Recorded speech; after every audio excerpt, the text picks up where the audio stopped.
Welcome to the IG. My name is Macky Hall, and around Halloween, slimy text turns into a thing. It's also the thing to use when selling some food, drinks, sauces, maybe toys. Long story short, this is a great technique to have in your pocket. And it's also the best slimy text video out there. And I should know, I've done a couple of these already. And if you learn this, you'll learn the following. You'll learn about what strokes can do, how to manage warp effects, and how to use direct selection and bevel points to your advantage. All right, this is what we're building today. Our typeface is milkshake script. If you're not using this, use a simple thick sans serif or a nice thick script. All right, not much left, but to get started, let's go. All right, let's get started. First thing we're going to do is we are going to create a new document. Our new document will have a width of 1,000 points, a height of 1,000 points, a single artboard, and we're going to use the RGB color mode. All right, with that being said, let's go ahead and create our page. All right, before we get started, I want to mention that we're using the Essentials Classic workspace. Why do we use Essentials Classic? Because it is the best workspace for beginners and for learners to get to the tools that they need. Now, to switch to Essentials Classic, all you need to do is go on over to the top right-hand corner of your page, click on Switch Workspace, and select Essentials Classic. Now, if you don't want to use Essentials Classic, that's perfectly fine with me. I'll be sure to take you to the tools, tips, and tricks that you need.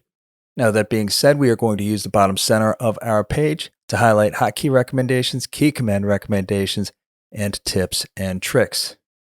Another note, we're going to be using Smart Guides. To activate Smart Guides, all you need to do is go to View, Smart Guides, or select Control U.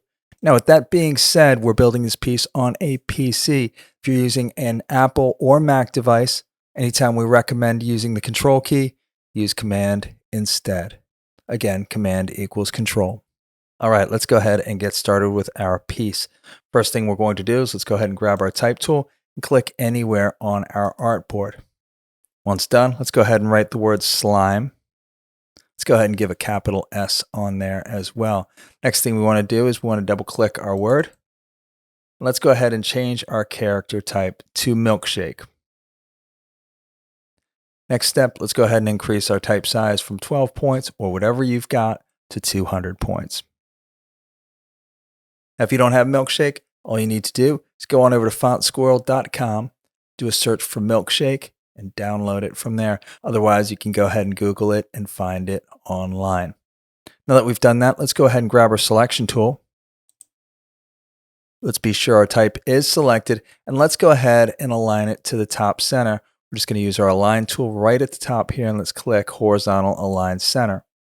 Now, with that being said, if you don't see your align tool, all you need to do is go to Window, Align, or Shift F7. Now that we've got that done, let's go ahead and play with our type just a little bit. Here's what we're going to do. Let's go ahead and set the arc effect. All we need to do that is go to Effect, Warp, and Arc. Once that's done, let's change our arc to 14%. Let's tab off it. That looks perfect right there. Let's go ahead and click OK. And now, because we're so heavy on the front of our type and we want that type to be just a little bit gooey, let's go ahead and rotate it 7 degrees. Go ahead and grab our selection tool and deselect our type. That looks pretty good right there. Let's go ahead and drag it down just a little bit. We'll hold our shift key to ensure a perfectly vertical drag down, just like that. Now that we've got that done, we don't need to edit our type anymore. Instead, what we want to do is we want to convert it to an editable shape. And we want to take that entire type shape and have it act like a single shape. How are we going to do that? First thing we're going to do is we're going to go to Object, Expand Appearance, and note what happens to the type when I click on it. Right away, you'll notice that our type is now a series of editable shapes. Now let's go ahead and convert it to a single shape. How do we do that? Let's make it the easy way. What we're going to do is let's go ahead and grab our Shape Builder tool. Now let's go ahead and drag across it. Now, one thing to be careful of when you're using the Shape Builder tool is to be sure not to drag into any of the gaps within the letters. For instance, if I drag across the top of the E, note what happens. Our shape is absorbed right there. Let's go ahead and undo. And let's grab our selection tool and let's go ahead and deselect our type.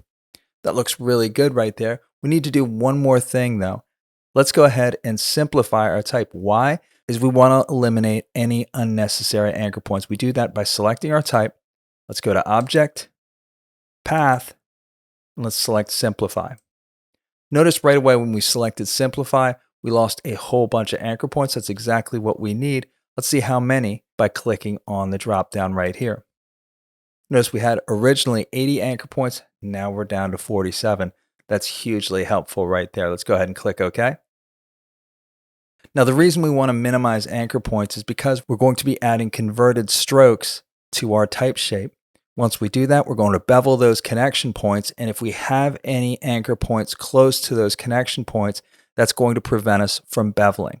Now, with that being said, let's go ahead and get started in creating our drips.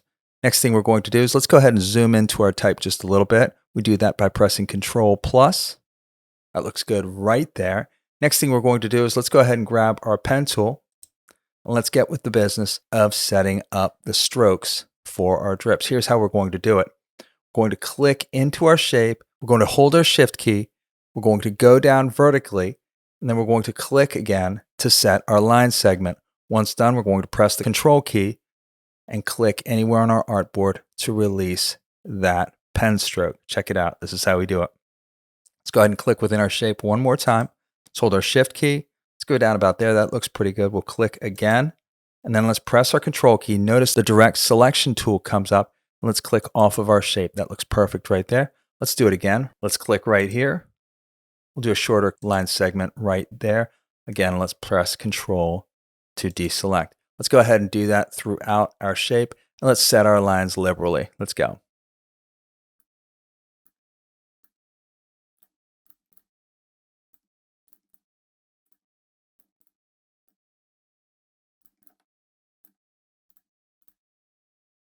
Well, that looks great right there. Next thing we're going to do is let's go ahead and select our line segments and let's set a transparent fill with a black stroke. Let's go ahead and do that.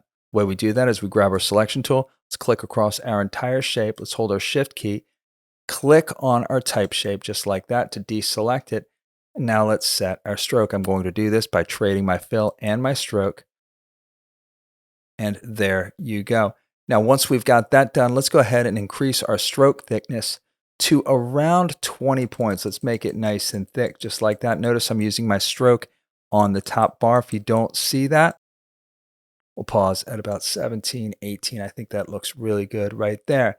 Now, if you don't see your stroke at the top bar, you can always go to the right sidebar and click on that to open your stroke window. Let's go ahead and close that. Or you can go to Window, Stroke, or of course, Control F10. Let's go ahead and use our sidebar. And let's go ahead and play with our stroke. The first thing we're going to do is let's change our cap to round cap. And then let's go ahead and change our stroke profile from uniform all the way down to width profile number 4. That creates a conical shape. Now that is not the direction we want to go. So let's go ahead and trade the direction by clicking right here to flip along the path. Let's go ahead and deselect our shapes. And that is exactly how we want it to look. And right there, you can see our drips starting to come together. Now, don't worry about position right now. We're going to have plenty of time to change our drip positions shortly. Right now, what we want to do is we want to take our strokes and convert them to a filled shape. How do we do that? Piece of cake. All we need to do is once again, let's click and drag across our entire shape just like that. Let's hold our Shift key to deselect our type shapes. And with that done, let's go ahead and convert our strokes. Here's how we're going to do it. Piece of cake. All we need to do is go to Object, Expand Appearance, and note right away what happened to our strokes. They are now filled shapes. Now, the next thing we need to do is we need to verify that our drips are not close to any anchor points. Additionally, we want to reposition all of our drips so that they look the best. So let's get started in doing that. The first thing we need to do is let's go ahead and select our type shape. Now notice right away on the S and the L, we have anchor points at the bottom. We need to compensate for that. How do we do that? Piece of cake. All we're going to do is let's go ahead and deselect our shape. Let's grab our drip and let's try to position it over that anchor point. Let's see how that worked out right there. Let's click and drag across our shape. We're not quite there. Let's go ahead and deselect our shape one more time. Let's click on our drip. Let's arrow it over a couple times. And once again, let's drag across all of our shapes. And notice right there on the S that our drip occupies that space directly over the anchor point. That's perfect right there. Next thing we want to do is we want to do the same thing with the L right there. So let's click off our shape and let's go ahead and click on that drip and let's arrow it over until we feel like it is over that anchor point. Let's click over our shape one more time and let's verify. Now, one click to the left will make it safe. So let's go ahead and deselect our shape. Let's click on our drip and let's arrow it over. Zoom in just a little bit. And then let's go ahead and click and drag over our shapes. Notice that is perfect. That occupies the zones that we want. Now let's zoom out just a little bit. And then let's go ahead and reposition our drips any way we see fit, with the exception of those two that are above the anchor points. Let's go.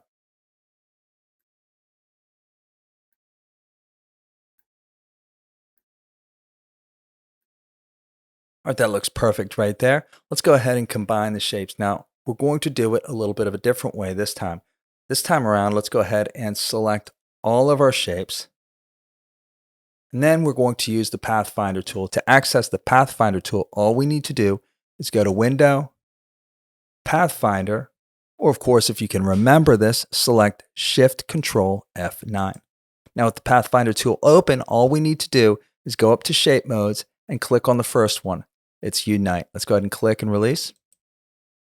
There you go. Let's close our Pathfinder tool. We don't need that anymore. And notice right away that now we've got a single unified complex series of shapes. That's exactly what we want right there. Notice that all the drips are now a part of the letter shapes.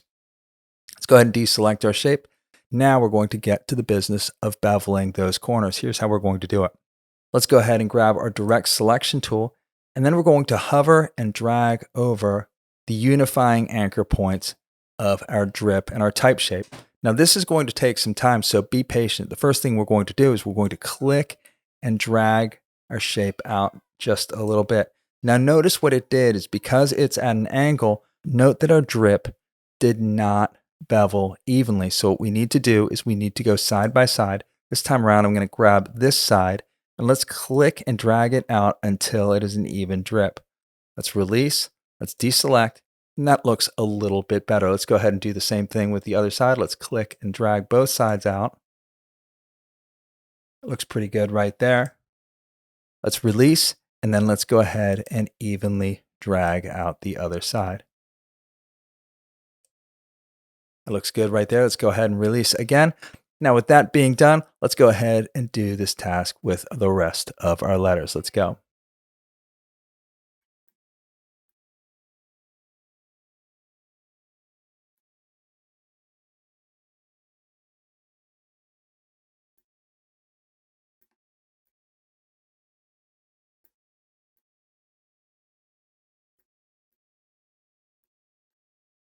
Now that looks a little bit better. Now take a look. That looks really good and really drippy. One thing that's missing though is let's go ahead and connect the I with our other letter shapes. Piece of cake, it's a slightly different technique, but kind of sort of the same. Let's go ahead and do it. First thing we're going to do is let's go ahead and grab our selection tool and let's click on our shape. This time around, we're just going to look again for anchor points. Now notice that the bottom of our dot and the top of our I stem do not have any anchor points. So we're free to connect them very easily. Here's how we're going to do it. Let's go ahead and release our shape. Let's grab our pen tool and let's just click and release. And then let's have a pen line connecting our two shapes just like that. Once done with that, let's go ahead and press our control key. Let's deselect our shape. And that's what we've got. Let's go ahead and grab our selection tool and let's go ahead and thicken out our stroke. The way we do that is we trade our stroke and fill, or of course what we can do is we can make our stroke and we can make our fill transparent. Let's double click on our stroke and then let's go ahead and create a black stroke just like that. Now once we're done with that, let's go ahead and thicken out our stroke. Notice that because we're unifying two elements of the same thickness, we're just going to use a standard stroke just like that. Let's go ahead and deselect. That looks pretty good. Now let's create a filled shape and then let's go ahead and bevel it. Let's go. First thing we're going to do is let's select our stroke. Let's go to Object, Expand. Now when our expand window comes up, let's go ahead and make sure the fill and stroke are selected. Let's go ahead and click OK. Excellent right there. But now with our selection tool still selected, let's click and drag across both of our shapes, just like that. Let's go ahead and use our shape builder tool and let's click and drag across our eye stem, our eye dot, and our text shape, just like that. Once done, let's go ahead and grab our selection tool and deselect. Now, once again, let's go ahead and zoom into our eye, select and zoom in, and then let's deselect our shape. Let's grab our direct selection tool and let's go ahead and drag across the bottom of our dot, just like that, and let's click and drag out. Once again, notice that it's dragging out unevenly. That's no problem right there. Let's deselect our shape. Let's select our right side. Let's drag it out until it is even. That looks pretty good right there. And let's do the same thing with the top of our stem. Let's click and drag across it just like that. Let's pull it out as much as we can. Let's release, and that looks a lot better. Let's go ahead and bring the entire page into view. Oh, that looks so good right there. All we need to do now is let's go ahead and change our shape color to something a little bit more appropriate. Let's grab our selection tool. Let's click on our shape. Let's double click on our fill. Yeah, I'm thinking about a nuclear green here, so let's go with it. That looks pretty good right there. Let's click on that green right there. Let's click OK. Grab our selection tool. Let's deselect our shape. And there you go. We've got some seriously slimy text. And with that, we are done. Nice job. Now want to level this up? Add an offset stroke behind the type. Now take it to the next level by varying the thickness of your drips, adding an inside highlight, and then adding an offset stroke behind the type. Maybe I'll do a video on that. Now with that being said, if you have any questions or comments, leave them in the comments section below. Otherwise, throw me a like. I'd appreciate that. Otherwise, subscribe. I'd appreciate that just a little bit more. We'll see you next time. Peace.